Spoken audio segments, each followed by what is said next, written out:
What's up, world? Welcome back to Charge the Game podcast. I'll be your host, Chuck, and in this moment, we're going to discuss Kevin Durant. That's right, Kevin bleeping Durant, Mr. You Know Who I Am. Kevin Durant was eliminated by my favorite player in the league right now, Anthony Edwards, and gang and company. And he's been taking a media beating, but what's new? You know what I mean? People like to pile on Kevin Durant and say certain things, but we see a lot of these other players or superstars in the league do not receive that same criticism. You know what I mean? And I think that with the, Kevin Durant situation, I read a report where, but nonetheless, man, I actually do like Kevin Durant, and I'm going to actually get into more of this. But before I do that, I want to ask you guys to do me a huge favor. Hit that like button. Also hit that subscribe button for future content. Thank you guys so much for the love and support. Back to the video. Kevin Durant is amazing. Nothing short of amazing at that. He claims to be 6'11". He doesn't want to be classified as a 7-footer, but I mean, come on, dude. Kevin Durant, he did what he did, you know what I'm saying? And I saw a report where Kevin Durant said that he never felt comfortable in his role. Now, when I first read it, I didn't know if that was a cop-out. That's just something to say to the media to get the heat off your back. And then I psychoanalyzed Kevin Durant. You know what I mean? I sat and just thought about that, and I looked.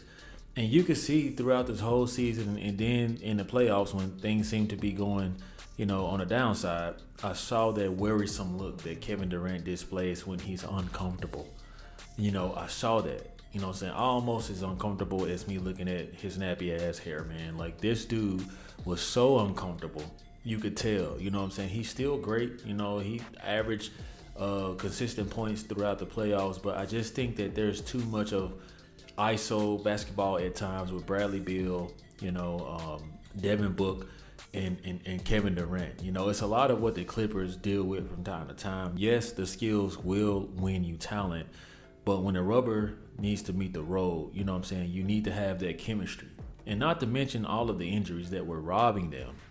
All of these injuries were robbing, Kevin Durant from being great because he couldn't have a decent flow. Then Bradley Beal kept getting injured. They brought him over knowing his injury history, and they thought that was going to change. To me, I think that if I had to choose somebody to go, it would be Bradley Beal. Personally, I think that Devin Book, Kevin Durant play pretty well off each other, and the Phoenix Suns are no fools. They know that Kevin Durant is still a unicorn. They know that he's still very special.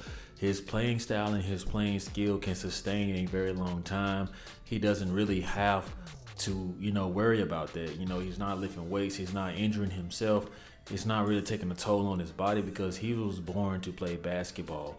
And that brings me back to the point of him saying that he was uncomfortable.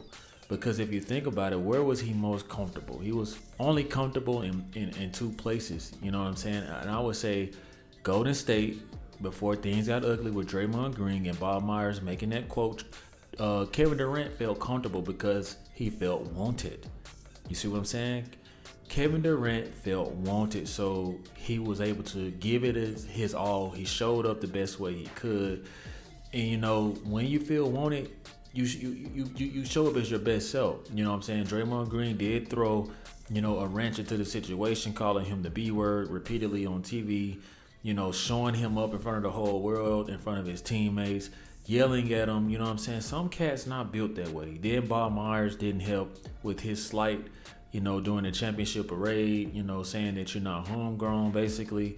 Kevin Durant, I see why he's cool with Kyrie Irving. I don't know if they are the best of friends anymore. You know what I'm saying? Like, a lot of these athletes can be very diva-ish. But if you treat Kyrie right, he gives it his all. We see what's going on with the Dallas Mavs. But if you treat Kevin Durant the same way, then you'll see the exact same, process. You'll see the same outcome.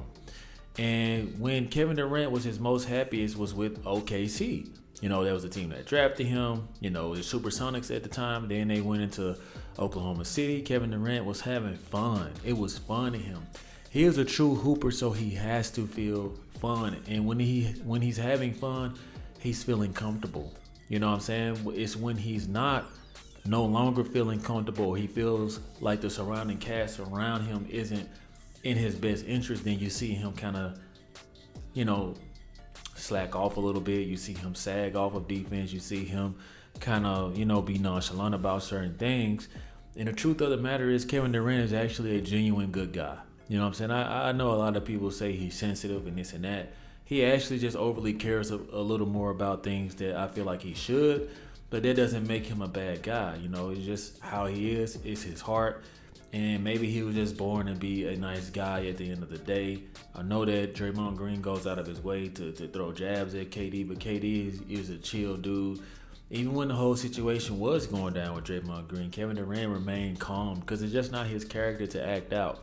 He's only going to act up on the basketball court by dominating, So I see a lot of the media just placing blame on KD, saying, he can never say he's better than LeBron James.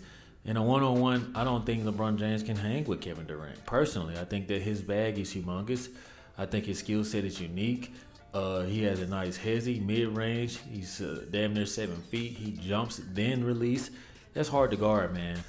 So throughout this whole thing, man, I don't think that it's all on Kevin Durant. I think that they should reprocess everything, and run everything back. I'll pull the report up right now. Questions about the Suns core Kevin Book bill have been flying around social media in the moment since the opening round sweep became official. Phoenix may be making some changing to its coaching style. Mind you guys, Frank Vogel will not be in the presser today. Most likely he's out of there. And he did look like he was in over his head, so I can't say I blame him.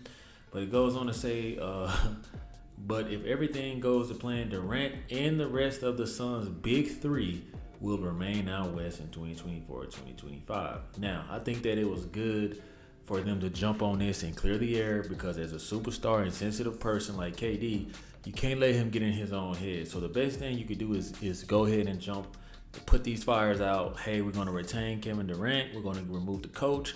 And all will be good. You know what I'm saying? So I'm very glad that Phoenix did that, and I think that they are making the right decision. I think with all those personalities, Frank Vogel was not the guy. I think that he's a nice guy. He looks a little weird looking from the television. I mean, he just doesn't look like he's in command, So I think that they did the right thing. I think that Phoenix Suns will be good as long as they have a competent coach that knows how to really, really get these guys in line and bring out the best in them. So you guys tell me what y'all think about this. The Phoenix Suns, they got eliminated, but hey, there's still hope. If Kawhi Leonard and Paul George can have as many goals seemingly as they want and not show up and not have anything to show for the season, then hey, I don't see anything wrong with the Phoenix Suns doing this. So you guys weigh in with your thoughts, comments, and concerns. Let me know what you guys think. If you found any value in this video, I ask that you do me a huge favor. Hit the like button, keep your boy these algorithms. Also, subscribe to the YouTube channel for future content. Thank you for the love and support. Like always, let me know how you charge the game. Peace.